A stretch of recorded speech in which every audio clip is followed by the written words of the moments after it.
اعوذ باللہ من الشیطان الرجیم بسم اللہ الرحمن الرحیم ربی یسر ولا تعسر وتمم بالخیر۔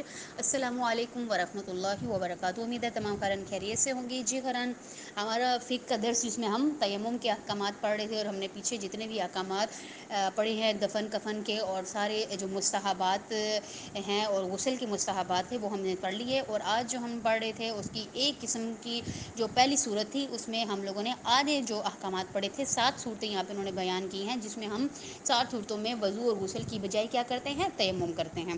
تو کہاں تک ہم نے پڑھا تھا کہ 642 تک پڑھا تھا۔ آج جو ہم نے مسئلہ پڑھنا ہے قرآن وہ ہے 643 مسئلہ نمبر پڑھنا ہے۔ تو اس میں دیکھیں قرآن وہی بات کر رہے ہیں کہ اگر اس بات کا احتمال ہو کہ اپنے سفر کے سامان میں یا پڑاؤ ڈالنے کی جگہ پر یا قافلے میں پانی موجود ہے، تو ضروری ہے کہ اس قدر جستجو کرے کہ اسے پانی کے نہ ہونے کا اطمینان ہو جائے، یا اس کے حصول سے یعنی اس کے حاصل کرنے سے وہ نا امید ہو جائے، سوائے اس سے کہ پہلے کسی موارد میں پانی نہ تھا اور اب احتمال ہو کہ شاید پانی آ چکا ہو۔ اس صورت میں جستجو ضروری ہے۔ یہاں پہ جو نہیں لکھا ہوا نا اس کی جگہ پہ ہے، یہ مسئلہ ہم پڑھ چکے تھے لیکن پھر بھی میں پڑھا رہی ہوں یہاں پر۔